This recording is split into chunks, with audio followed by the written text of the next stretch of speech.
Dans les gorges de l'Ardèche, un territoire particulièrement touché par les sécheresses, Frédéric et Agnès gèrent ce camping de 80 emplacements, le domaine de Briange. Nous, ça fait 26 ans qu'on a acheté le camping et qu'on s'en occupe. Donc c'est un camping très nature. L'eau, c'est une préoccupation, c'est sûr. C'est-à-dire que nous, on va faire ce qu'on peut à notre échelle pour les séjours des clients. Donc on va mettre en place des choses qui permettent d'économiser l'eau. Pour réduire de moitié les consommations d'eau pour les sanitaires et la vaisselle, ils ont installé de nouveaux robinets. Où est incorporé un limiteur de débit qui est de l'ordre de 6 litres minute. Et en plus, quand on appuie, c'est un temporisateur qui dure en gros une trentaine de secondes.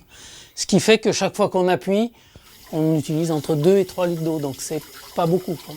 Dans les hébergements, ils se sont attaqués à un poste très consommateur en eau.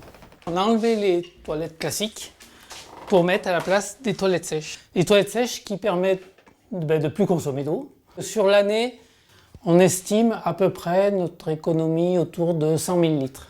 Pour les espaces extérieurs, Frédéric et Agnès ont créé des massifs avec des plantes locales, mieux adaptées aux périodes de sécheresse. On n'arrose plus depuis 7 ou 8 ans au moins. Et on voit que quand même ça prospère, il y en a presque trop aujourd'hui. Les robinets, les toilettes sèches ont coûté près de 12 000 €.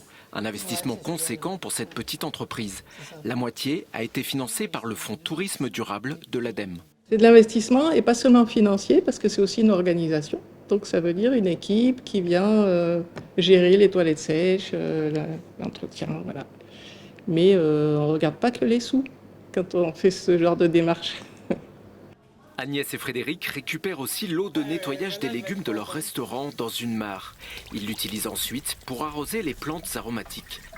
Comme quoi, on peut être une petite entreprise et ne pas manquer d'idées pour économiser les ressources.